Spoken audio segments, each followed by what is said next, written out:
Mbote mbote mbote bandeko nyonso ya Deline TV napesi bino mbote mbote na kombo na Yesu Masiya mwana Nzambe na bomoi napesi bino mbote bandeko nyonso bolandaka nga vraiment merci pour na ndenge bozolanda ba video merci bon Nzambe asunga biso Nzambe azala na biso lelo natelaki bino ba video ba audio ya bandeko na biso ndeka na lobaki nazokota na ba TikTok na ba live nde na recommandé pe bandeko ebele bokota na ba live wana po kuna tozoyoka batu ndenge bazoloba différent batu bazoloba pe na place wana oyo tomoni ekoki kosunga yo o mona ke ekoki kosunga yo ozwi o po komona ke ekoki kosunga yo te obwaki na yo yango na ninge na loba boye bandeko na ngai nakotaki na live moko bozana mekopesa mwa mwinde ota mosusu eza molili napesa ta oyo napesa pa eza pe éclairage makasi te voilà donc natiaki wana mpona makambo ya Congo na biso en tout cas merci na bandeko nyonso botie ba commentaire na bino namoni ba commentaire ebele batu o botie wana tolandaki bandeko na biso baza ba congolais o balobaki o bakokai koloba na o to olanda ba congolais bazali ba invité pe bakoza na bon mais yo mutu za congolais oyeba ke oyo azoloba langage oyo o comprendre que oyo aza vraiment patriote o comprendre que oyo azoloba makamso azoloba aza vraiment na nzela lobi na landa live moko en tout cas eza m'intéressant makasi na otela bino pe live wana on a landaki ya bandeko wana bandeko lobi ya likambu ya ndenge président Tshisekedi ake ko ndenge akendaki pa ya nani ya États-Unis pona koluka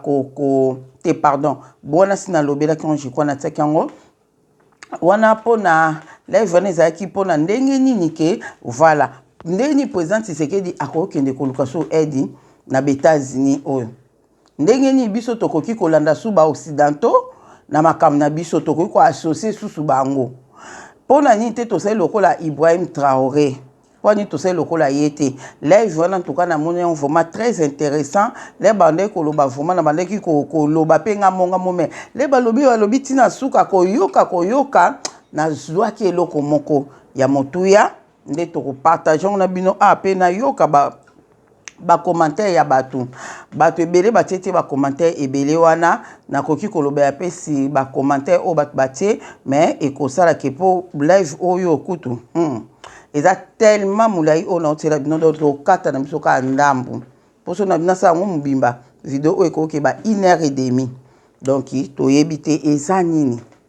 na live o na otela bino na otola na ka siko e to sila ka siko na kota ki on a kati na kota on na suka boyebi ke ba live wana esala ba 8h du temps ba live wana koza journée mba mutazo sa ka live batu bazo mata na panel bazo kita voilà do ba o ba mata na panel le bazo loba ngana zo yoka ezo bakisanga mayele ezo bakisanga connaissance boye batu be bobi mama Deline merci na ba nini ozo tela biso peut-être mutu muso za na tanto ke ko luka kango na TikTok wana nga mama Deline nazo zwango nazo yana apona muna eza intéressant pona ba Deline TV boyeba yango to comprendre mambo ezo leka na Congo na biso a partir na nku nazo landa kutu soba ebele to bazolo baloba na ba YouTube wana nga na komi kaka po awawa eza batu eza basi non lo bandeni ba mutu nyonso azoloba mutu nyonso aza na opportunité akoloba ezaka te na fandi na zolanda ka mutu moko kaka soka aza na eputi Tshisekedi kaka pa fati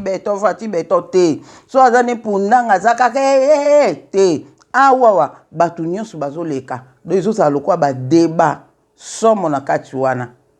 ozomona na batu o bozosala ngo bolandanga bolongola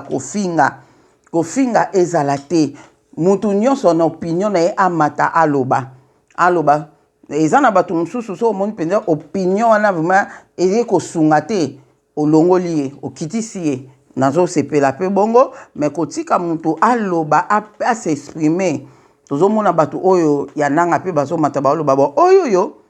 si je na bango ezalaki nini Ah, sujet moko somo, sujet ngo ezalaki mutu asalisi yango eza komona eza papa Bantimba. Nayebi te soki aza nani nga na okotaka bunga nayeba nanga bato na Congo te.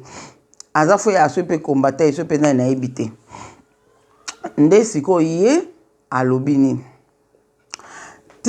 Sujet na bango ezalaki boye ke ndenge nini Congo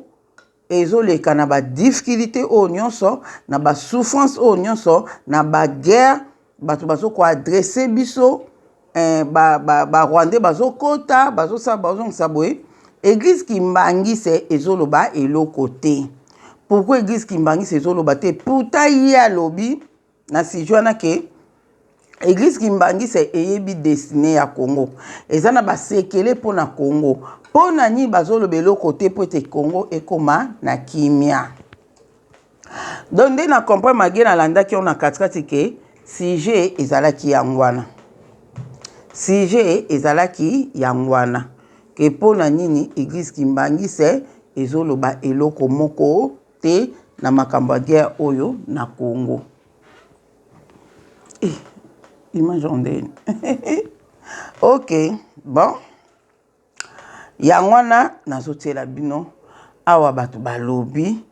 bato msu baza pe Bakimbangise pe bakotaki bamatai pe na panel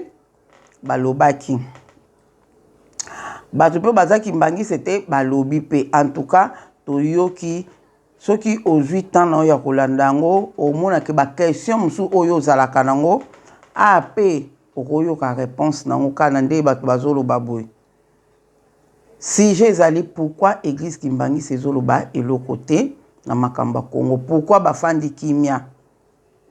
Bon, to banda koyoka bango, to bien que to banda na katikati nga na bino, po ibandaki nango déjà bien avant nga nazaki ko na live mususu. Après na live na ekomaki makelele na kati yango na ye na lukinzo Nzambe a directionner nga awa. Nde yango bomoni faina tela bino kutu wana na tie nanu oyo tolanda bango nde ni bazoloba eza debe debe ezalaka mutu akoya azoloba pe contre eza problème te bino mpe Badeline TV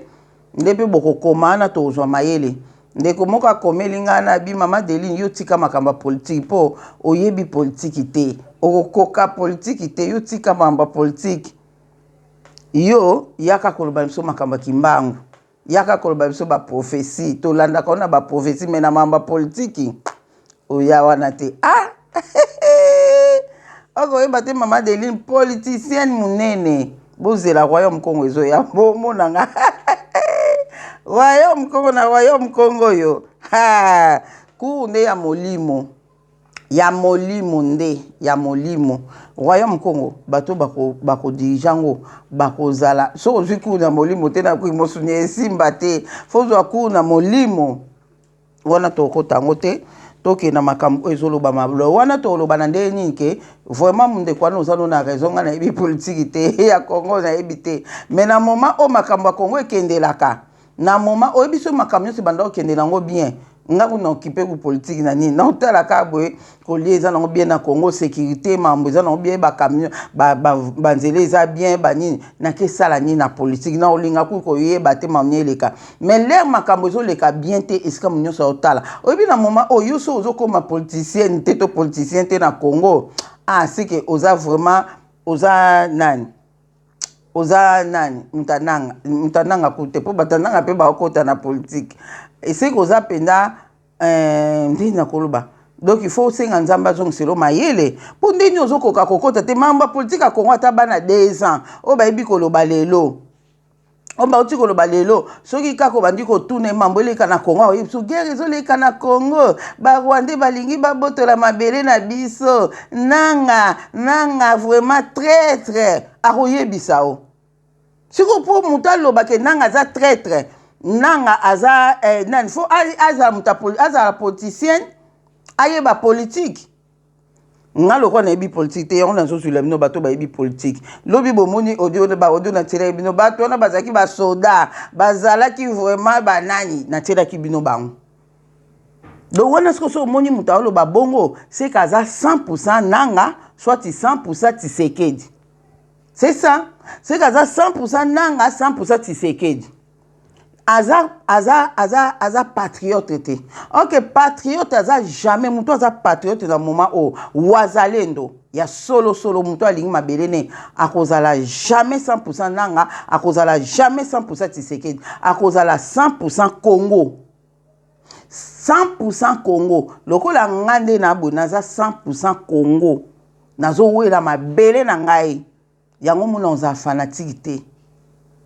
Nous avons fanatique na moment on a tiré bino audio otozo loba o bande kopé bazolo banazai d'accord na bango toza bato akoloba te ke Tshisekedi dégage toza bato akoloba Tshisekedi dégage te Tshisekedi dégage po nanya ya na kati wana toza na Tshisekedi wana nzamba azo pese ba stratégie nzamba azo pese ba makambo moko boye en tout cas yo soko boye yango na yebite pourquoi bazoluka ko boma Tshisekedi pourquoi bazoluka ko boma Tshisekedi ah président Tshisekedi akufa na volonté nzambe na volonté na bino akufa te na yebisa bino bonga aza Tshisekedi 100% te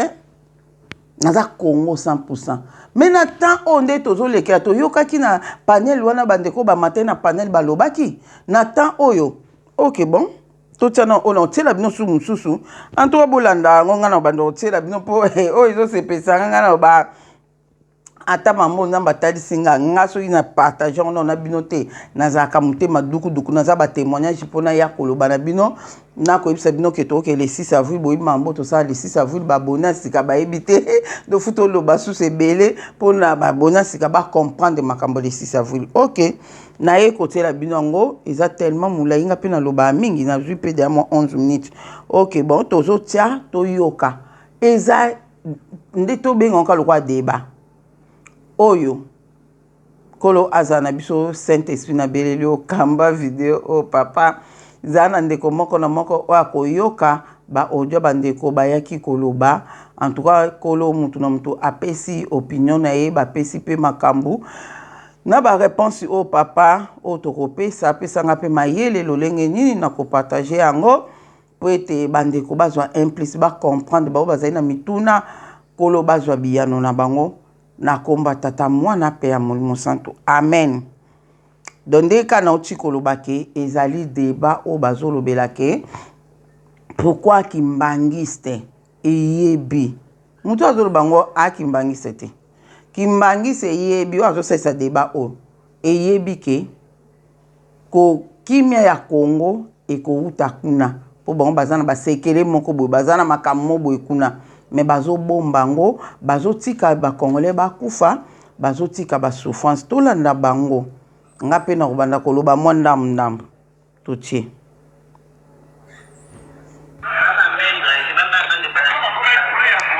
boze la soin ko bongala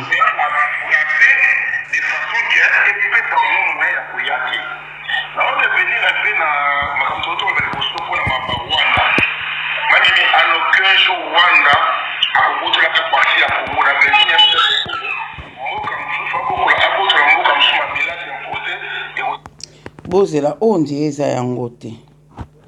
ondireza yango te bozela na luka ondireza mususu na otela bino mpe bozela na luka ona otia yango yo azo représenter spiritualité mais ce qui dit son moko gouvernement l'état congolais azo pese considération wana te c'est très difficile aya akotambala moko bandoloba loba na makambo ya l'état de sa solution mabanzi ke même ata yo soki bakisi explication te bainteresse eloko te papa problème na bino eza nini oza mayele mpe meme kolekanga te ndenge nazoloba oza mayele mpe kutu te parceke namoni olingi mingi kolekanga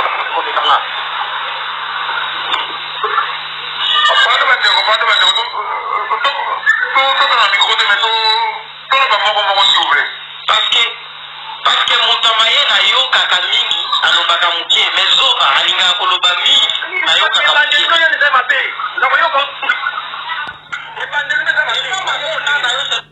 bandeko bo comprendre que eza après pe lokola débat bato mususu baza na bopinion mususu bamususu baza na bopinion mususu oyo tozolanda awa eza que ndeko wana ute koloba ke Kimbangisa azoloba eloko te mpona nini aza contre Congo alobaki vraiment mais sikoyo abandi koloba pourquoi Kimbangisa azoloba eloko te mais ye aza d'accord te yango azodisite mwanda mais kimi ekekota nango tokolanda très bien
Biso tozana bapoto awa boyo ndenge tozoko vivre tozana pourquoi pas il faut dire des vérités pour que nous soyons libérés? Pourquoi pas? Bon, et ça mon tour à madame, jour ni le bidon peuple congolais, botelema, bosala marche, boké kolela même na gamba, wana monde mon bébé filmé, bino, bolobi que non, la souffrance na bino, trop c'est trop. Borécourir na bango na bino, bien bosala pe lembo, boké, na gamba, wana boké kolela même, attention qui peut considérer que wana ne bolénika. Olobi, on va mayenne na bino qui bang. Analyse na yo, c'est pas bon en fait. Attention, madame. wana mutu alobi bongo aza kimbangise pete mais alobi mwa ba point na ye oye akokaki koloba tozwa pe mutu musu aza na pe aza kimbangise akoloba pe lisusu donc nasi to comprendre makambo oye alobi donc c'est ça le problème neza ke kimbangi ye ndenga lobeli ke kimbangise eza na basekele ndenge question ezali ke pourquoi bazo lobelo côté yango ya lobi ke est-ce que bopesi kimbangise wana nini bopetikeli ya loba bopesi considération ke kimbangise loba pona mboka oyo sala quelque chose bien bato moko bakenda ta marche ça mpenda ke boke penda tina kimbangisa na bobandi penda koloba kete to lembi pasi oyo loba likambo moko pote mpei oyo est-ce que bato nyonso bayebi ke kimbangise yende muto aza na sekele makamba Congo mwana soko za ndenge balobaka na bakingana soko za prince oza no mayele te héritier pardon soko za no mayele te ba opeso héritage na ote foza la mayele po ba peso héritage na yo zomona to continuer koyoka bango non faut pas kokondana ka kozwa kaka ba mabe ko bwakela ka batu moko te kimbangu baza ba congolais mais baza pe corrompu menga naza na kondima ke à travers bango bakoko corriger erreur na bango mais po ba corriger erreur wana fo biso moko pe tozala confiant même l'état ezala confiant tala na kati ya l'état wana bato ebele baza ba sataniste ba rosicritien ba magicien est ce que bazozwa église wana na balai et puis soki etelemi eza combat contre bango mais alobi eloko moko ya motuye malgré place alobi ke église kimbangise bo comprendre azo ba kimbanga azo ba église kimbangise malgré la azo loba ke église kimbangise eza corrompu na ebité soki corruption na wana na ebité nde selon ye ndenge alobi eza corrompu na ebité na ndenge nini wana ye mutayebi mais azo bimisa pe makamwa motuya awa alobi combien ba politiciens au bazana ba sataniste leur église kimbangise kotelema et comme alokwa bitumba na bango pe yango lo moni moyeba considérer église kimbangise ezate siko kimia ekoruta wapi o ekoya na Congo na biso to continuer koyoka e aza kimbangise te boyoka nde azoloba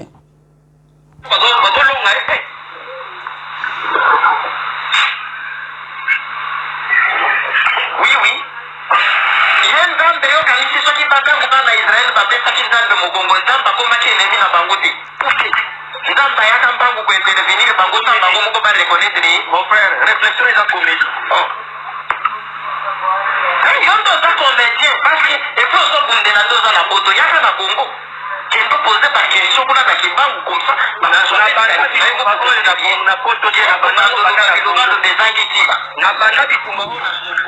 Eloko balobi wana eza très important nasi boyoka bien alobi abi nzambe nini oyo aza na Congo pona amtika kabana na eba nyoka ma modelo ya fandi akangi maboko akangi munoko alobi eloko te nde papa na biso ka oyo auti ko répondre alobi ke bana Israël le nyos bando pesa nzambe mu Congo banda ko souffrir bando mona ya bango makambo ti suka le balinga bakoya ko reconnaître nzambe wana bafuka mi basengi bolimbisi ba se repentir nde bande ko mona loboko nzambe wana eloko wana lobango le nyonso l'éthique Congo to koka ko reconnaître nzamba pour tulendo te tozoko oye bandi Yesu o solo te tozoko ko comprendre qui était papa Kimbangu qui est papa Kimbangu to lo babon nani papa Kimbangu azali souffrance na biso to risque nanga zwa kibokonzi na Congo nanga zwa kibokonzi na Congo po to zala su torturer lisu to beta malisusu toujours risqué tokende so na souffrance mo makasi mpo ekolisa bato bazala vivant mpo ekolisa bato bazala vivant souffrance ekolisaka mutu les souffrances ezo esika mutu atelema ata bakongole nde totemi biso nyonso mama deli yo oyebi politiki toyebi politiki te tika koloba makambo ya politiki oui toyebi politiki te me tokoma oloba makambo mpo nani mpo souffrance eleki ok po tokaka te na bandango banda na Congo problème ya Congo bino nyonso boza bakongole boya tobulela boka makambo ko bantu kondanaka ono boye na boye nga nayebi ke kimbangu eza na bamwa basekre na kati wana soki tozwi leta ya serie bato ya serie eglise kimbangu ekotelema soki bapesi ye valere na ye akozongisa couleur na force na ye tanke bino moko bozokonsidere ye te akotelema ndenge boyoki na makambo ya babuzoba wana ya badialogue na bino bomoni kimbangu ake kosenga malo asa konsidere te akangi na maboko azotala bino bokende faut quand même na liste oba mutu opesaka bango mpe valeur na bango mpe quelque part baeglise na bino ya respect eza bizarre mais eza eyokani na bato baza na mayele mutu alandi yango acomprendre yo aza mutu mayele te antuka nga na moni aza mutu mayele papa nga na moni aza mutu mayele alobi makambo moko capital alobi makasi mais mutu oyo bazali na panel alobi ke ye aza mayele te ma analyse neza na sens te mais ok eya na sens makasi le gouvernement ezopesa église kimbangise mokongo ndeni église kimbangise etia mutu ndeni ekotia mutu na makambo wana bobosana te nayebisaki bino ti président Tshisekedi azokenda akamba te eza na oka volonté ya nzambe yaka volonté ya nzambe ana posa omoni mama kongo non oyebi nzambe aza nzambe akabola gloire ne mpe na mutu te bon akosala ne mpe na travers bato mpo kimi ekota mais ere moko olinga mpe mayela bato nyonso esila bosali effort bo esimbi te bosali effort bo esimbi te bosali effort bo esimbi te nde après bobi te siko tosali tokomi na suka nde toluka nzambe mo biso bato tozala bongo siko nzambe atalaka biso afanda otala biso natika nao bango bameka nao na makasi na bango c'est ça peut-être pe ezalaka ndenge wana to continue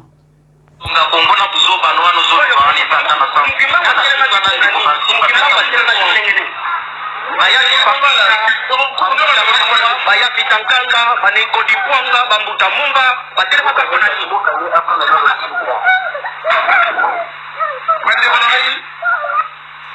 makambo ko esaka biso pasi ya koloba yango lelo oyo catholique eza kosala nga na lantere nalinga kokosa te catholique eza kosala plus que église kimbangiste mpona bayindo wana ezali normal ata moke te peu importe kimbangu asengaki te bato baconsidere ye bato baconsideraki kimbangu ntongo kimbangu atelemi bamoni action babi nzoka eza boye sikoyo église kimbangiste eza kosala nini mpone bakongole bakoma na nsima na yango c'est ça la question nyonso c'est ça la question wana moto mayele profession nyonso tu basoutenir yango analyse moko boye tout simplement église oui muta nongazoloba naosilera tout simplement église kimangisa ntango aza komona bacatholique baza kotelema mpo déjà esala même biso bato mwinu mpasi parce que toyebi ke toza na maison mère oyo evandi eza kotala catholique asala et ce n'est pas normal muta nzongo eloba na yo na nyonso na koloba boyo ekelo bato bazopotela mpona koye baposition ebangiste soki eza nini eza parce que balobaka ndako oyo olali te oyebi esika etangaka ezali te omofe betela tambola ini mpona comprendre ke siko ndako plutôt bato letangaka lisusu mpe na bazwa te occasion kokoma nkamba te na bazwa occasion oyefa histoire ya kimbangisme te c'est pour cela badoute eza oyo aza kimbangiste bakoki to papa bantimba bokozala na sujet oyo te concernant position neti kimbangiste mpona makambo ezoleka na Congo parce que surtout les taux ramener la histoire ya Congo pour comprendre les positions qui m'bangi de l'église pour ramener la histoire na le bâtiment de Saramaka tabon ba ke papa simo mukimba ni papa bankuma zoloba a Télémaca en 1921 parce qu'à l'époque on était colonisé papa simo kimbango côté mani en 1921 ezaki beaucoup de l'autre des années fois nazoloba ikanga na loba yoka idée na ngai ndiye kututeyoka point de vue mona tout makambo na zalo atima la 1920 parce que c'est la colonisé et bitunga papa simo kimbango ezalaki a longola moto mwindu na colonisation na mabuku ya mindele de tuzaki d'esclave pour toujours banda na biso moko to dirige mboka na biso et tout temps ça monde ni to ni isarimela mais na bububosa na keke papa simo kimbango ata prophétie ya mbanda sala en prophétie ya mbanda sala yango sala ke komuti zo tambola lelo de 1927 comme en 2025 zo tambola c'est non prophétie papa simo kimbango a fait na mbanda sala. Alors, ce qui m'a camoué les calamités, c'est bon, organisé, ma campagne sur le banc, la bande de la 1921, au saki, prophétie qui est bandé ici. Tout le monde a ma campagne, ce que c'est prophétie, on a fait comprendre que ma autre vie vivre les lots, et ça papa sur le banc, à l'école, on déjà bien avant. Premièrement, tant aujourd'hui, tant papa sur le banc a béni, on a toujours indépendance. On est les pays, on a l'histoire, on a la deuxième guerre mondiale, il y a 40-45 sur la docilité. En 1944, le roi la Belgique, Makanga qui n'est pas allemand, la Belgique, il y a un Kosenga, il n'y a pas de papa qui se retire. Pour le Bazalaki, à l'époque, une école colonie, il y a Mouma, colonie scolaire, il y a Mouma, ça va être Bangokuna, pour Bazalaki, il y a papa qui se retire, papa qui se retire, papa qui se retire, Bakekuna. Papa qui Kosenga, il a fait la aide, il a fait la population, roi belge, la population Kuna, la deuxième guerre mondiale. Makambo le mama kikumo na yo muso bakimbango ce pays papa qui nous mama ni ake no kubuka ni ngomane za kipenda ndio wana ndio kwa pesa mboka na ngata kwa sababu ya mtu yeye kusala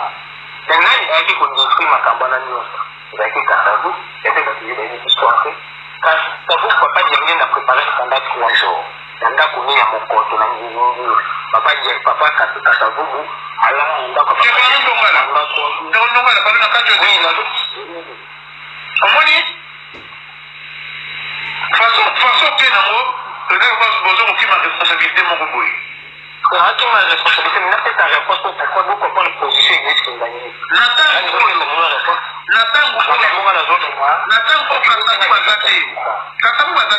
makasi kama kabla zolo babu comprendre position existe qui gagne c'est directement avant de bakisi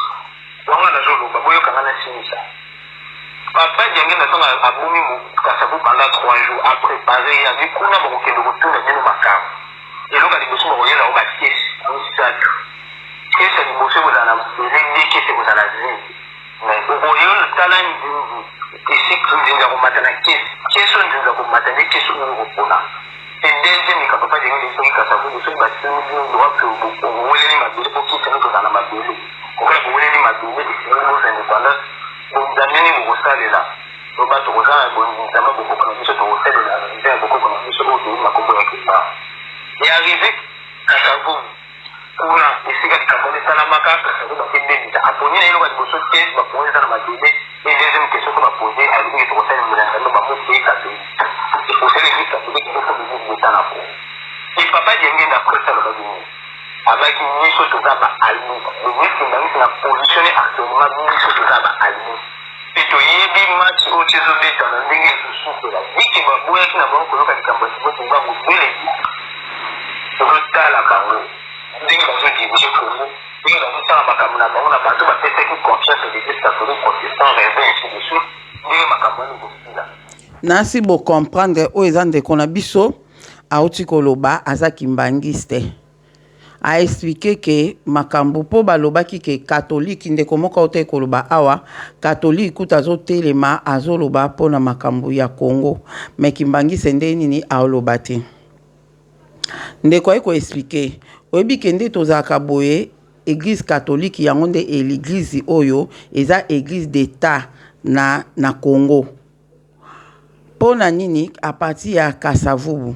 Kasavubu ndenge aponaka papa Diangenda yebisaki ke so batuni religion ni bosalela toyoka ngope yo lobaki tosala religion ya bakoko na biso ya Kimbangu nde mbala moko yele batunaki ekote na lobio biso tosala kaka religion oboyelaki biso ya catholique yango ka biso tosalela a nde papa Diangenda alobaki ok lokola yo sali bongo biso bakimbangi se toza balbitre donc tokotala kaka ndenge makambo nyonso ekoleka yango wana omoni papa Diangenda bande koloba toujours toza balbitre donc église Kimbangi se eza albitre ezotala ndenge ni match ezobetama na terrain donc ndenge lokwa biso à partir ya président biso Kasavubu alobaki ke toza na église catholique yango monti lelo tozalaka catholique nde eza église d'état na kati ya Congo wana donc yango ye catholique mutaza na mot à dire na kati ya Congo entre ta catholique mutaza na mot à dire église Kimbangi se ko telema te pona koloba likambo moko boy donc ezalaka oyo église Kimbangi se ko telema koloba wana ngam na oloba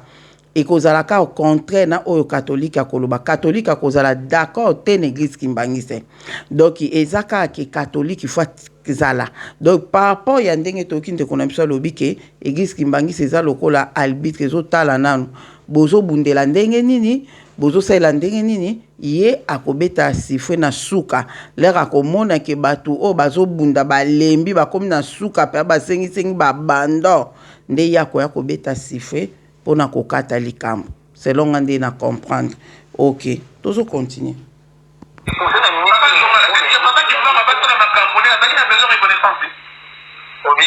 papa qui m'a besoin de reconnaissance.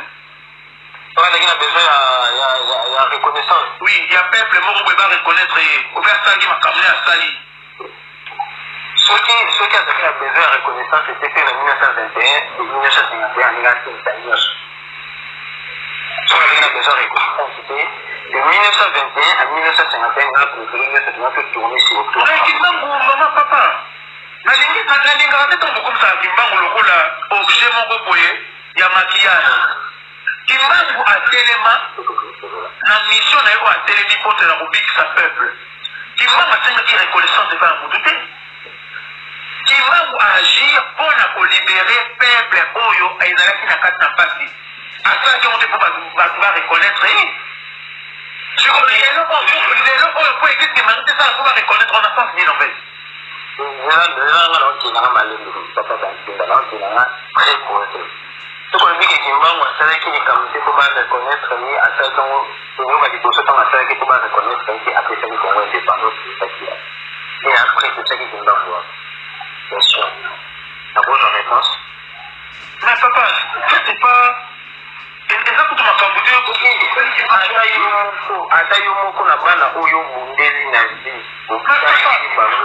Bakoma batima ke malembe za question na pose na pose bana oyo bundeli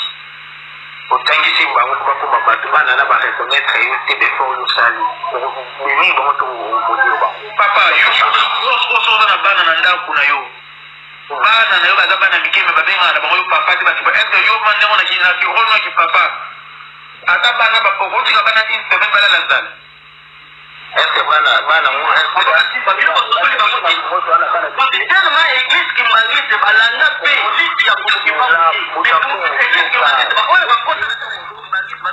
donc ce to comprendre awa bandeko baolo baboui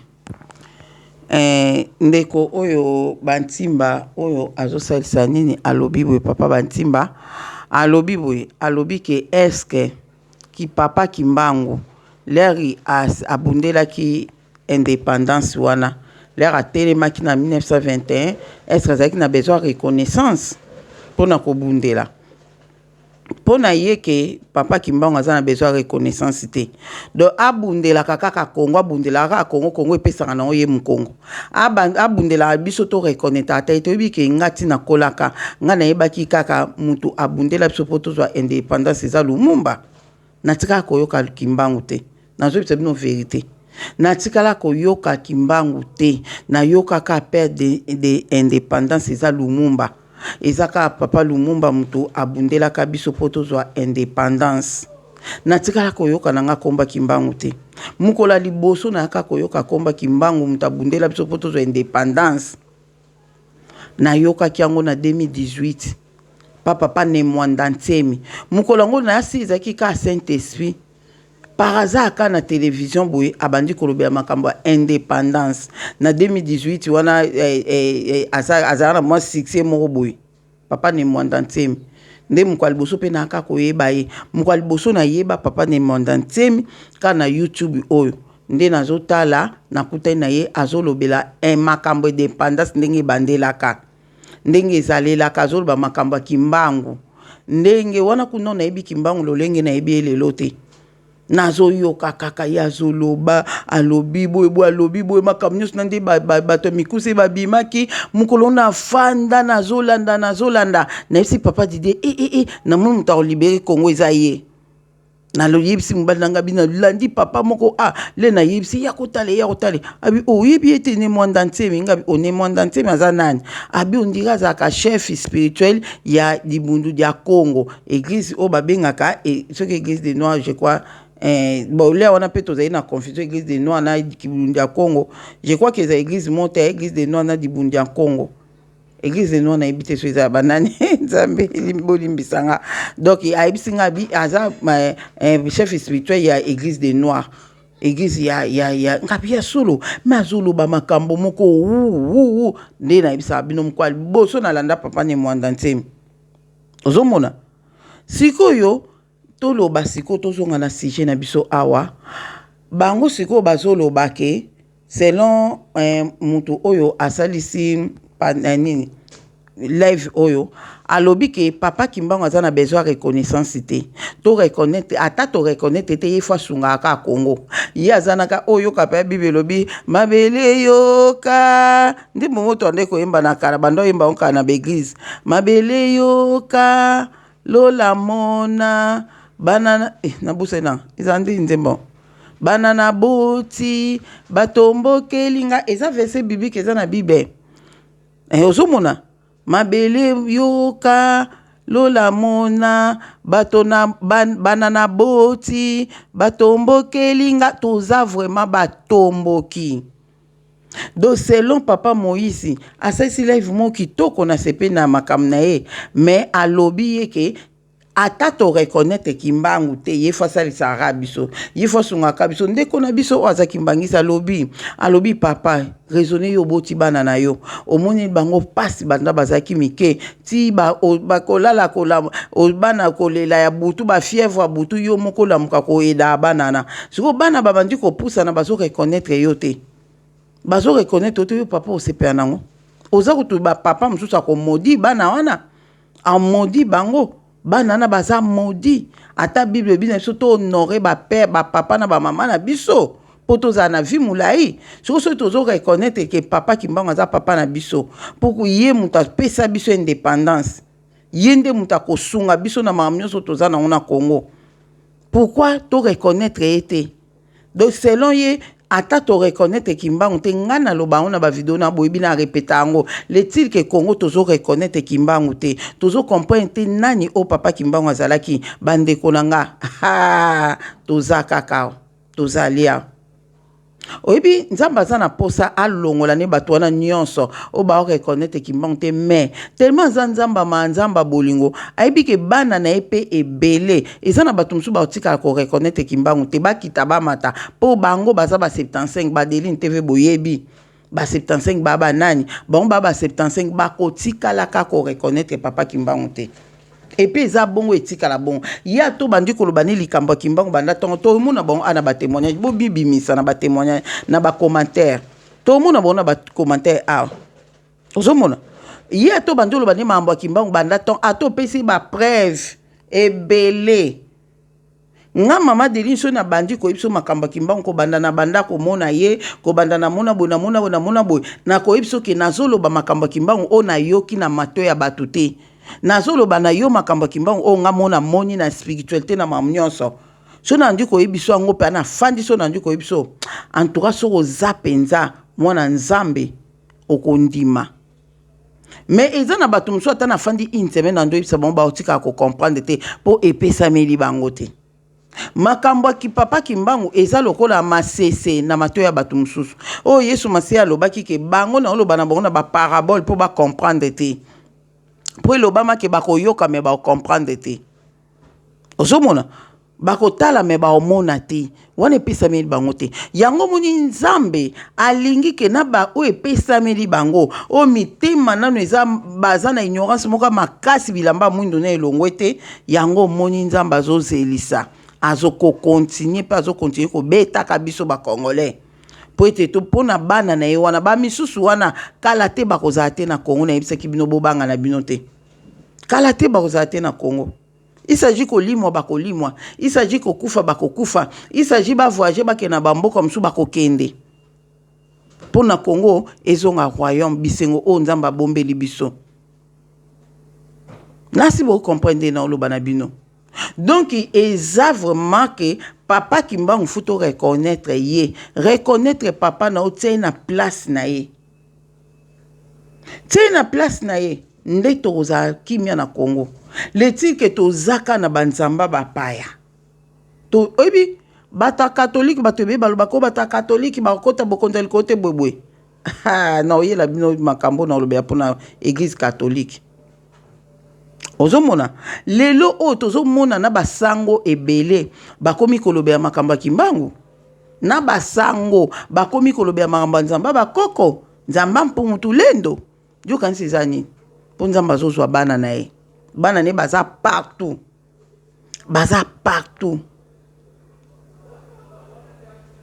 ozomona baza partout mais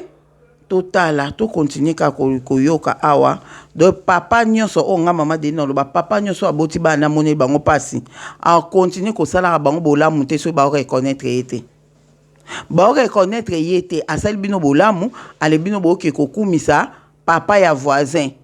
basombe bino ba uniforme bozon classe bolati kitoko ale batu na bino ba bolati kitoko nani fe bo ba papa biso mutasombeli papa zota bino na musika bino bobote papa na o ba voisin na biso mutasombeli biso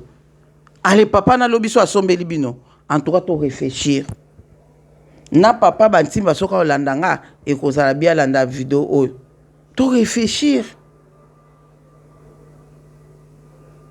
Soki mama qui pas vite aller batumbaka le mama qui pas vite azalaka soki tozaki mature makambo ngesi la banda période na banani batiaki moto pour mama qui pas vite akufa bamindele mo balinga ko bebisa maboko na monte bango ba commander ka biso ba itiliser biso moko ba ko utiliser ka biso tia moto bosa bozonga banani ba trahisaki mama qui pas vite banani ba trahisaki papa Kimbangu ezaki biso moko kakati biso moko kaka siko a continue ko sala biso ka bolamu biso batozo trahir ye non ngaku so nazaki ye ngaku to so nazaki penza papa Kimbangu nga modele ngena betela bino na rapidité taka na beti bino ale bato ba otala a beti mba mopu ba wana musumu ke ba ozonga na nzela mais heureusement ngana za Kimbangu te heureusement ozomona bano yo moko boti ozo sala bango bolamu batombokela yo ayo continue ko sala bango bolamu mais bako continue ka ko tombokela yo un jour ba ya pa ko beta ope bambata lisusu to continue à la con, on nous gagne en haut de l'autre côté. Pour ça, il faut même un vrai combat sur nous qui va appeler en 1921 on fait ça la réponse.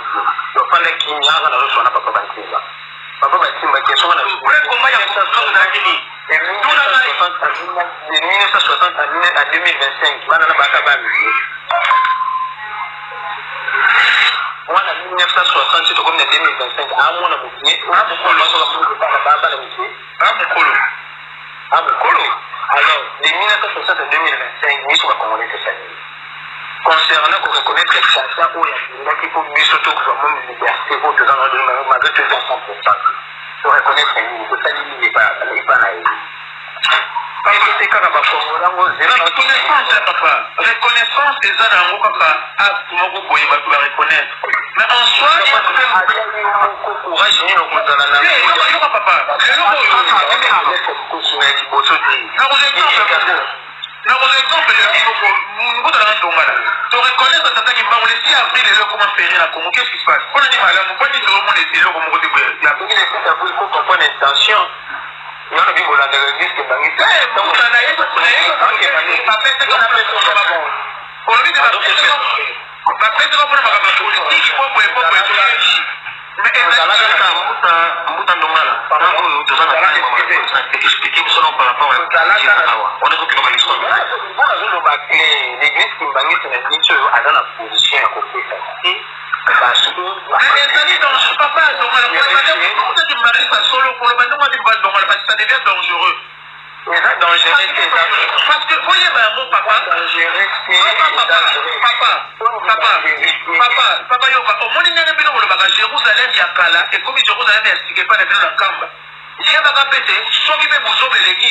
bato mpe bakoloba mpe Jérusalem ya kala na nkamba Jérusalem ya sika ekomi boye yebaka yango ne crois pas que nzambe astagne na nkamba nzambe astagne na nkamba te nalobi boye papa banikumba nazoloba te bato bazalaka na nasi ya bako donc papa sinikinga motianga nindekoma otia komata auti oratelango abeza na makambo bato wana na bakoko nopeto baosala badimanche mpo na independance basiniaka na église kimbangi pe makambo wana après avoir independance batikali komettre yango en pratique papa sinikinga otianga nakuti bango baya tofanda tozwa makambo wana totiango en pratique mpo yango ezosalaka motu mundu azala na pasi donc yango soki de kosala kete encore makambo nyonso tu bato wana balandi te donc yango soki de kosala bato baza bakufa nango na este mais papa tianga yazali akoloba nde eloko te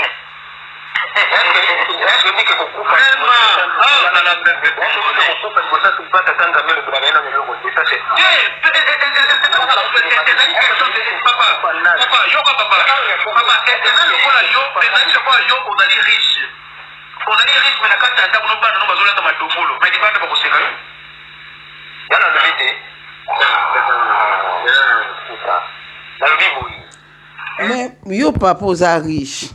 bana wana ndako baolataka bamadofolo banguna baoseka me bana wana banani bana oyo bazoreconnaitre ekute ke yo oza papa na bango bazoreconnaitre ke yo oza papa na bango ata olatisi bango ndenge nini bareconnaitre te ke yo oza papa bokolata kutu botambola mitakala mpo na nga botambola na mangwanda mpo lia bokomona mpenza ke te tokomi mpe akotambola na mangwanda mbamo boya mpenza bobi papa bolimbisi toreconnaitre ke mpo tozala malamu eza kaka yo c'est ça eza clair makambo badeba na bango baosala deba na bango baosala eza clair makambo baoloba awa et puis eza kaka na pamboli nzambe mpona deba o bakongole belinga bato ebele balobaka na nga bato ebele balobaka na nga bato mosuku na bandeko kolekisa bango na bayoutube mona obenganga mama Deline mais yesu papa Simon Kimbangu kianga mpenza aza oyo ozoloba na pourquoi Congo bato baokufa réponse nange ezala ninga bino bokufi te so nga nazali papa Simon Kimbangu kianga bokufa so bien bokufa so bien tiko bo reconnaître ye te alembala moka nga na banda kobikisa bino bobosana na bino nebiki bato beye bakoloba anga na oloba mambo eza vérité na oloba mambo na yebi na tie bino débat o na oloba mambo na yebi na pamboli mutu moko na moka amatai na panel oyo esali mpenza mpo epesa biso tolobela makambo oyo eza mulaye oyo kutu tozwi kaka ata mwanda munga mpe koloba ezoleka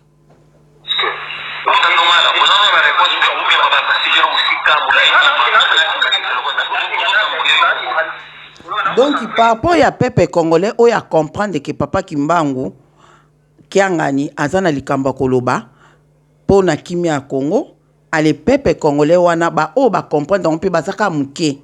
baza muke ba comprendre que papa Simon Kimbangu kiangani aza na likambo koloba po ete ko kimia eza na Congo balingi alobaka likambo wana po ete kimia ekota na Congo elo bango balingi yango wana mais atanga kutu mako obi papa Simon Kimbangu kiangani ana mutu ta opese conseil asa makambo yimoko amoni eza bien omoni nzambe bapesa ke conseil te bibelo bien nzambe ba na ngo pesa nzambe conseil ke sala bozongisa boete atale to bondela nzambe sala to komanda nzambe te to sipria kaye to bengi papa to bisala quelque chose na bomo inanga ozomona eza bongo mais soki papa Simon Kimonki anga loba likamba tuninga conseil non ba tika nanu bato oyo non ba comprendre osu malamu te tika nanu za non silencieuse ndinga kozaka bongo po ba comprendre bien siko le siko silence nzambe wana na mboka Congo eza nini eza ba pasi ba difficulté makambo nyonso nzambe soki na alobi liloba te yeba ke pasi ezali toko bunda to bundi to mati to kiti to sel boto luki ba stratégie ngana lo ba tsiseke dinzamba ba pese ba stratégie zo sale bo azo ngsebo mais to bona biso mtozo lo bang tozo lo bana biso mais nzamba zo lo ba nini nzamba zo ba nini po makambo nyonso sila po to benga mabalongi na Congo po ete kimie kota na Congo ozomona donc tozo continuer tozo ke na ngoka bande ko bozwa tana bino actuellement avant la position à côté santé puis c'est dans makambo oyo l'état congolais faut à reconnaître aïa kamba ba fana sur une table pour ba meka ko résoudre yango ce qui est bon wana ba boyi na bango boya sikoyo ba zali nini ba boyi na ba aïe na so to za ba pays ndenge to kokatela match to comprendre ce qui nazo répéter mambo bon ba lo ba po nasi bazo ba deux personnes ba moko moi boyo ka bien zate ntoki papa na biso alobi ke il paraît que église Kimbangise bazana ba accord moko boye basala ba abenyoni pardon ezana makamo boye salama il faut asola na l'état congolais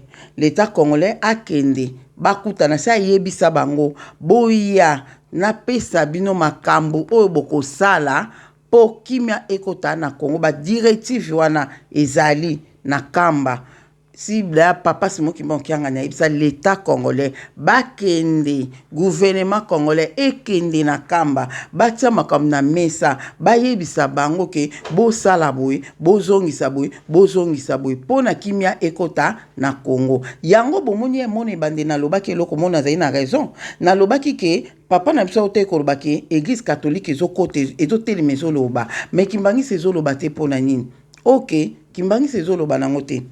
ngana yebisaki bino ke eske ndenge catholique azaka kana na nini babenga kaza na yende mutu o ba pesa église d'état na Congo eza catholique o azana mot à dire na catholique eza Kimbangise te siko Kimbangise akotia ba loi na bango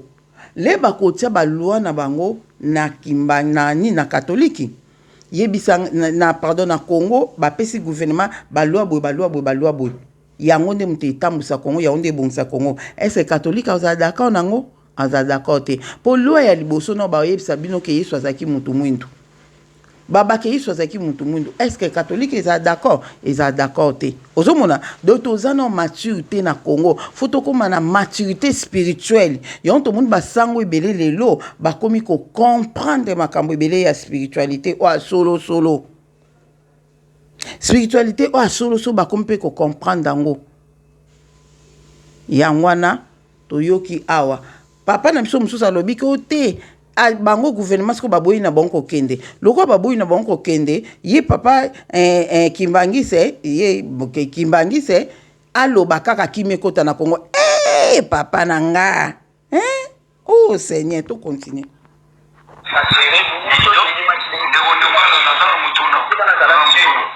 papa plan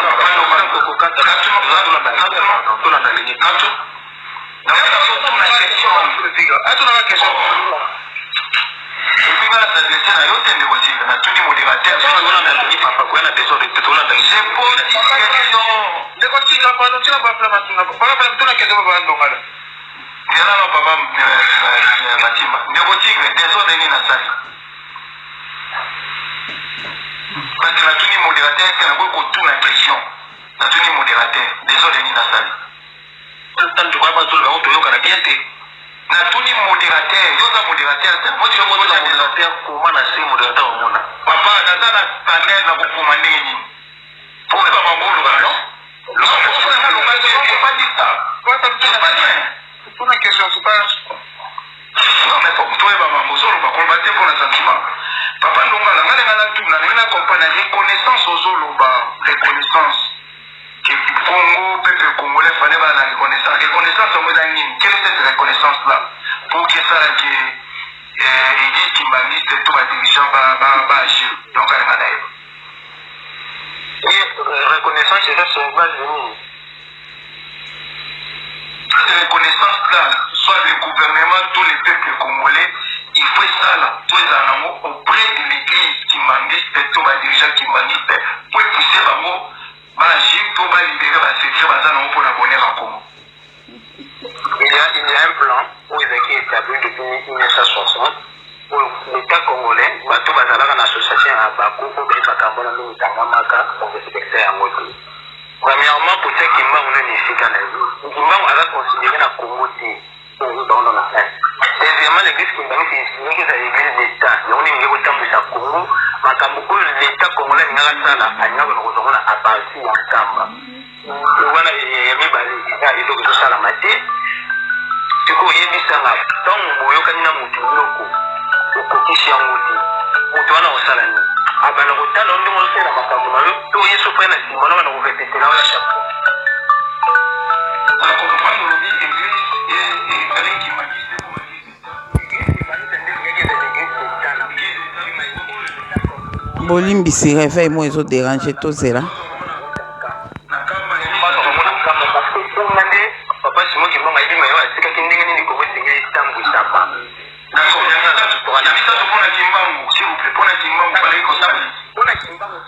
donc tu comprends on dit na hôtel de Kolobango. Donc église Kimbangi c'est fait comme église d'État na Congo. Fait comme église d'État et longo église catholique. Donc eloko liboso na fait ça la mangwana. Oyebi que pour ça la maison facilité et a facilité. C'est quoi to koma wapi to kende wapi nzamba mpungu. OK bozela. Alors baza reconnu na Congo ni côté ni sekanaï. Mais comment il est dans les sekanaï?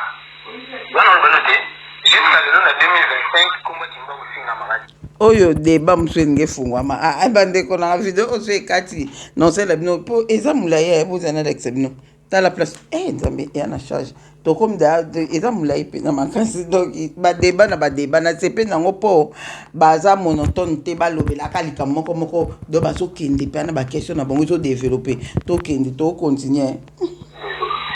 c'est papa Dongala il est bosso fala ta de sikani donc confesser nzambe lobelo comme clair na umisa tulo tana biki kwa bila yake ni kimbangu ni ko ya zo lobela il faut bien préciser kimbangu ni ko ya zo lobela kimbangu muta ko kimbangu ika répondre mai ika répondre kana de kimbangu na yebiti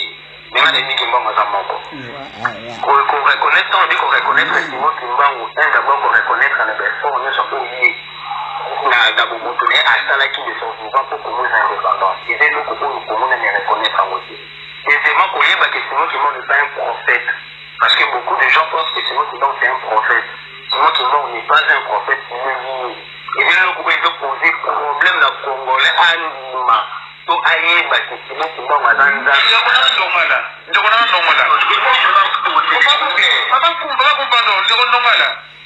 je pense que et si quand on a ça à Papa Kimbangu on est vous commencer à faire un petit peu dans la bien de Kimbangu. Mais bien sûr vous avez comment on peut mettre dans la Kimbangu on mais papa mais vous hallucinez quoi. Là mon toit ça peut faire Kimbangu prophète. Là mon toit ça peut faire Kimbangu révolutionnaire. Là mon toit ça peut faire Kimbangu Nzambe. Et là on dit et si quand il va dire Kimbangu fait alors vous voyez vous t'as non on a pas non non papa et ça tu dois pas dans la tête papa ça va mettre papa pour les papa na bango papa en soi en ordre charnel papa en soi en ordre charnel qui va dans papa na biso en ordre charnel qui va dans papa na biso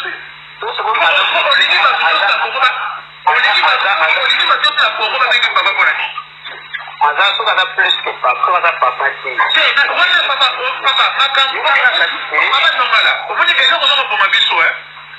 des mentions de ça, ça veut être émotionnel par rapport à qui parle. Non, papa, mon colombo qu'on a béni moi dans la vie. Na béni moi dans la vie.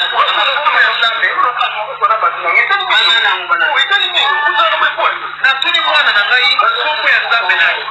Bana ezali ko ngai, ezali ko ngana formé na kati ya ndako na ngai. Mais Congo Mobimba, du nord au sud, est, ouest, et reconnaître qu'il y a un Nzambe, pour qu'il m'a salvé papa.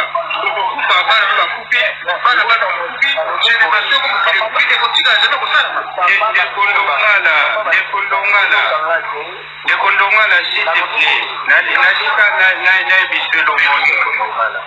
Buta Basimba. Boyoka ordonnance numéro 23/042. Ordonnance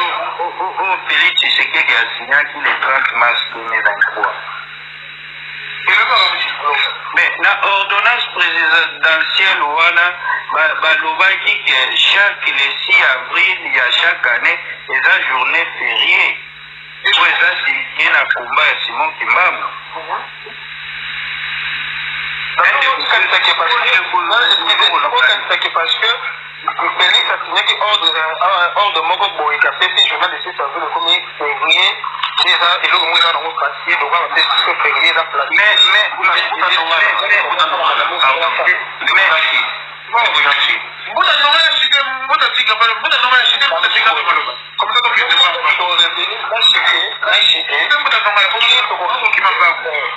soki tokorevenir na likambo etali ya le 6 avril ezaki journée mpe bataki yango férié mais na l'an 2023 papa simoki mbo otiama lisanga auti brazzaville akatisi ayi awa na centre d'intér bato bayebi balandaki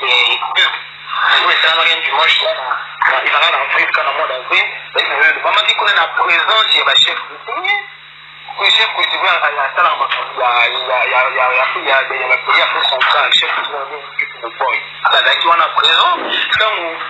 nani député otingi pololo na baministre mosusu bayaki délégation chef de l'état tinaki bango par rapport ya likambo wana ntango otingi pololo azwi parole azokoexplike kendenge bapesi so journée férié koma bakisela félix pouvoir tout consort est-ce que bolandaki réponse au chef coutumier na répondaki na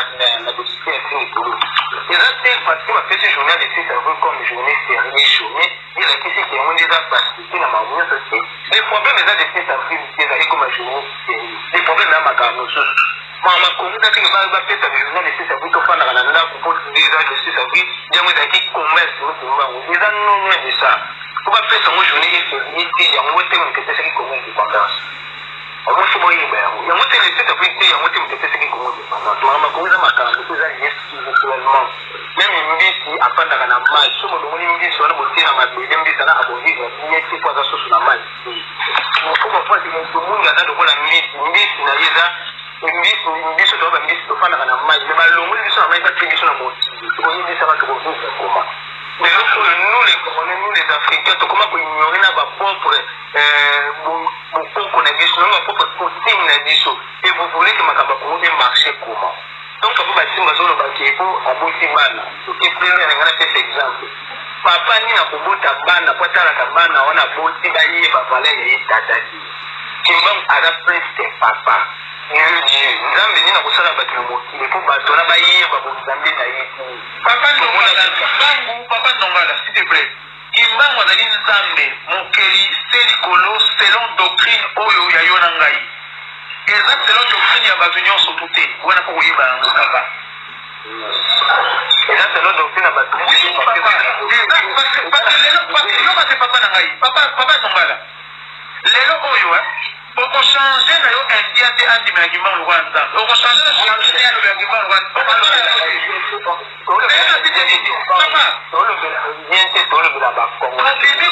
tobimi kutu mosika na bafrontière na biso te na bacentre afrique bayebi kimbangu na bango nyonso tu te bakolobaki kimbangu azali nzambe donc papa il faut pas s'attendre ke banoir nyonso tu obe bakongole nyonso tu babenga kimbangu nzambe non ekotikala kosalaka te papa ata mina ekosalaka te mosusu bakoreconnaître lokola prophète mosusu bakoreconnaître lokola un révolutionnaire mosusu bakoconsidere lokola un leader africain na point wana lokola ekosalama te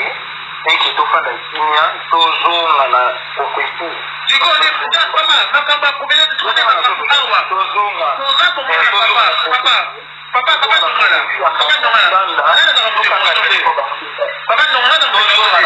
awa nde question papa prophétie à ce qui vont y avoir de l'objet. Il faudra une longue période pour que l'homme noir acquiert sa maturité spirituelle. Quand maturité spirituelle est au coca, et si quand il m'a fait un peu comme un ma biso, mais les donc c'est ça qu'on a fait même que prophétie wana yoka. Et donc la section même que prophétie wana, ce qui m'ont tout la rapidité à une maturité spirituelle, on y a sauté le moment de la la maille. On y a sauté le moment de la maille. Donc prophétie wana tata qui bangu, et là on dépend de la biso. Soit que la terre, on peut les changer. Donc, prophète dit mon bouton à vous, il a dit qu'il faut il faudra une longue période. Il faudra une longue période que l'homme n'a acquis sa maturité spirituelle. Dans moi, c'est un problème aujourd'hui. Donc, c'est la longue période de l'homme. Longue période yango. Banda wana tilelo. Longue période yango. Vous avez la parole. bolimbisi bandeko na intervenir muke awa sabe balobi bien professeur Papa Simon Kimbangu elobaki ke il faudra une longue période pour que l'homme noir azwa maturité spirituelle. Siko ndeko mtu atunisiko longue période yango ebandaki ka ekende ti wapi ti lelo ndeko oyo azaki mbangisa alobi oui il faut totika longue période wana ekokisama bandeko naka na mokuse le na intervenir longue période oyo Papa Simon Kimbangu alobaki il faut faita na professeur wana tanga mbangu longue ekozwa longue période pour l'homme noir azwa maturité prophétie le ezolobama pona makambo ekosalama. Donc biso to tika te kote to tika prophétie ko samate prophétie yango moko elobaki makambo wana donc enge lobake Papa Kimbangu amonaki déjà que ekozana longue période pour l'homme noir azwa maturité spirituelle. L'homme noir akozwa maturité spirituelle nde akokoka sikoyo bolimbisi akokoka sikoyo kosala makambo ebele ba invention ebele ba akozwa sikoyo makambo nyonso na maboko pe ayende muta ko diriger mokili mobimba ozomona do wana sikoyo nde tomonaka race noire ezalaka na se ya ba race nyonso de race noire ekoma likolo ya ba race noire donc ya ba race nyonso donc longue période yango bandeko batuni ndeko mo atuni e bandai kan ezokende ti wapi ti lelo oyo longue période ne ekomi ka te oui po batu l'homme noir azokoka kozala na maturité spirituelle te.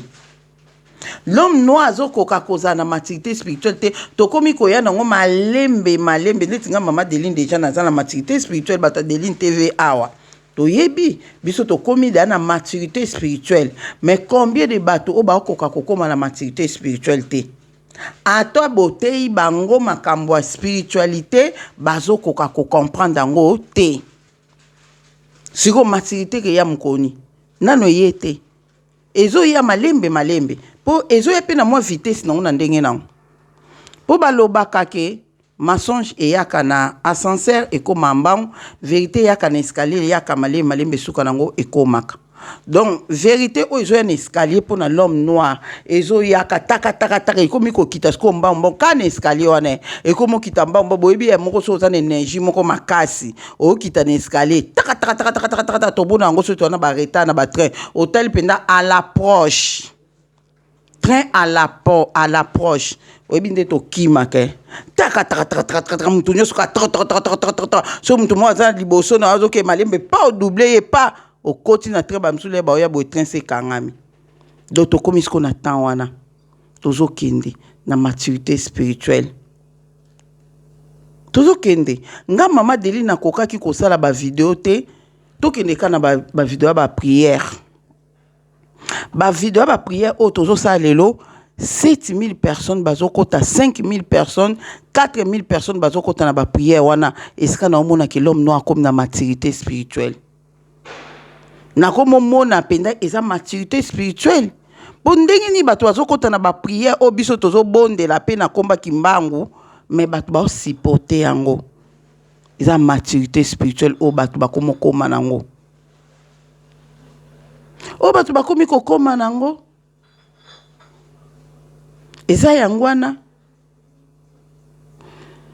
nzambe azala na biso toutiaka mutu moko aloba comme ça tokata na biso mpo eza molai eza vraiment intéressant soki nzambe apermettre na osala yango su na video mosusu tosukaka na mutu moko.